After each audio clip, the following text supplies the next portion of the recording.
तो मैथ्स का क्वेश्चन किया जाए, कल का थोड़ा रिकॉल करते हुए कुछ नया क्वेश्चन किया जाए। वही चैप्टर 1 पढ़ना है हम लोग को फिर से, ठीक ना। तो कल हम लोगों ने क्या पढ़ा था, अंडर रूट को प्रूफ करना रैशनल, 3 हो गया 5 हो गया, या फिर ऐसे हो गया 5 + 7। इसमें क्या करते हैं हम लोग, रैशनल मान को पहले a अपॉन b के फॉर्म में 3 प्रॉपर्टी लिखते हैं। 3 प्रॉपर्टी कौन कौन सी है, पहली a और b इंटीजर, 3 पॉइंट एकदम इसको पहले लिख लो। दूसरा b is not equal to 0, और तीसरा जो जो देखो ये सब तो दिखाने के लिए, टीचर को भी टीचर देख के बोले अरे बच्चा लिखा तो इतना नंबर दे दो। मेन जिससे प्रूव होता है a एंड b आर को प्राइम। इस चीज को हाईलाइट कर लो, लिख लो, या अलग निकाल के अलग पॉइंट पर लिख लो कि को प्राइम का मतलब होता है not having the common factor.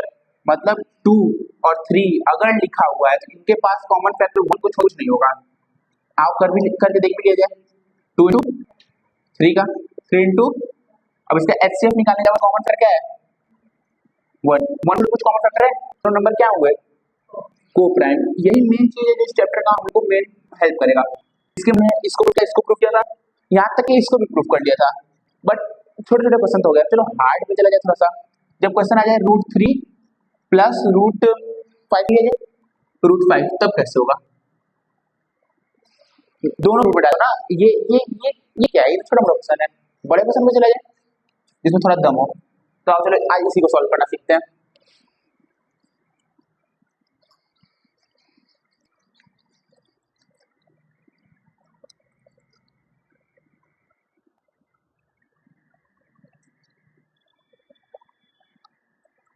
चलो तो प्रूफ क्या करना है हम लोग क्वेश्चन में, prove √3 + √5 is an irrational number के लिए एनो डाल दे रहे हैं, ठीक। हम लोग को ये प्रूफ करना है, तो इरेशनल प्रूफ करने का पहला स्टेप क्या, रैशनल मान लो। Let assume √3 + √5 as rational. अगर इरेशनल करना है, अगर हमको प्रूफ करना है कि ये वो है, तो पहले इसको मान लो कि ये है, मतलब यही कि अगर हम लोग इसको इरेशनल प्रूफ करना है तो पहले हम लोग मान लेते हैं कि रैशनल है। अगर रैशनल प्रॉपर्टी नहीं मानेगा तो इरेशनल। हमारे पास दो ऑप्शन ही है, जैसे मान लो तुम एमसीक्यू सॉल्व करने का, ए और बी तुमको करना है सॉल्व। अब तुम सोच रहे हो एमसीक्यू का आंसर क्या होगा, तो मान लो कि इसका आंसर ए होगा। जब तुम गए ए से मैच करने तो आंसर मैच नहीं करे तो आंसर क्या बचा, बी ही बचा ना, बी ही टिक लगाओगे। तो उसी तरह यहाँ पर भी ये मान लो कि ये रैशनल है, रैशनल मान लो तो इसकी प्रॉपर्टी क्या हो जाएगी, √3 + √5 = a अपॉन b, और फिर ब्रैकेट डालेंगे और वही 3 प्रॉपर्टी हम लोग लिखेंगे। पहला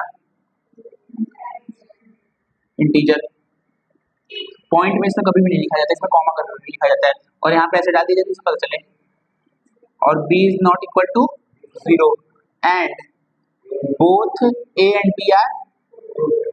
and b are coprime. फिर इसको ऐसे हाईलाइट कर लिया जाता है इस पॉइंट को, ठीक। आ गया। अब देखो हम लोग को ये इसके बराबर मिल गया, अब स्क्वायरिंग बोथ साइड मार दिया जाए। हम लोग देखो अभी नॉर्मल क्वेश्चन है, हम लोग क्वेश्चन कितना मिला है, क्या कर सकते हैं हम लोग, यहाँ पे कुछ जोड़ोगे, रूट में कुछ जुड़ता है नहीं, इधर रूट लिख दोगे फिर यहाँ प्रॉब्लम हो जाएगी। स्क्वायरिंग कर देते हैं, स्क्वायरिंग कर देते हैं, आओ चलो squaring both side.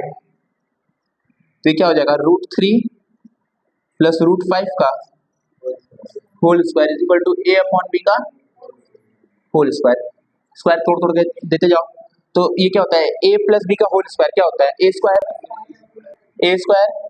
+ b square + 2ab, 5 के 15 और ये 2√15 कैसे हुआ, √3 × √5 कितना होता है, √15, और 2ab होता है तो 2 टाइम्स, तो क्या हो जाएगा 2√15। चलो ठीक, तुम्हारा क्या गया, इक्वल टू ये क्या हो गया, a square upon b square.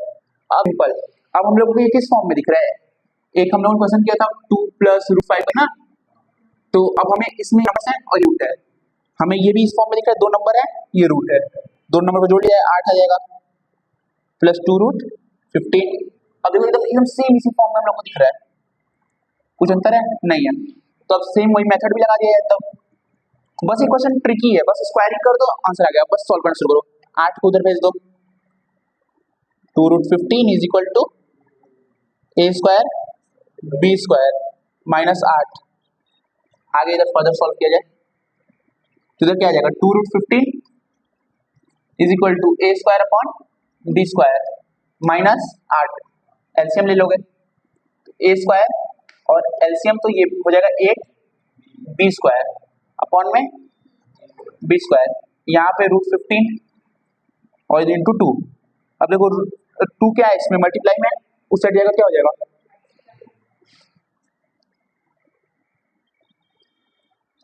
तो A square minus 8 B square upon B square divide by 2 divide में, तो √15 इज इक्वल टू, ये तुमने छोटी क्लास में पढ़ा होगा रेसिप्रोकल करके, कि हम लोग इसको ऐसे लिख देते हैं इंटू 1/2। छोटी क्लास में पढ़ा है, डिवाइड टू इंटू 1/2 लिख देते हैं। अब इसको इंटू 1/2 तो इस साइड सॉल्व किया जाएगा, तो ये क्या आ गया, √15 is equal to a square minus 8 B square upon B square into 1/2 था इंटू हाफ, तो अब ये हाफ इधर आ जाएगा तो 2b हो जाएगा, तो क्या होगा 2b square upon a square minus 8b square is equal to √15। 1 से मल्टीप्लाई होगा, ये सब तो चेंज नहीं होगा, और अगर ये 2 से मल्टीप्लाई होगा तो ये 2b स्क्वायर हो जाएगा। ठीक, दिख नहीं रहा होगा, थोड़ा सा बेकार होने के कारण ये मार्कर, बट इतना समझाएंगे ना। अब सेम वही कंटेंट लिख देंगे कि ये हम लोग को पता है रैशनल है, तो ये भी रैशनल हो जाएगा, पर फिर हम लोग लिखेंगे हाँ पता है कि √15 ही रैशनल है, तो ये भी रैशनल हो जाएगा। जब हम लोग ये लिख देंगे तो फिर लिखेंगे there is a contradiction right background of answer, then this is a irrational number, hence proved. समझ गए कैसे करना है, बस स्क्वायरिंग कर देना है, नॉर्मली सॉल्व कर देना है, बस इसी के साथ ये खत्म होता है।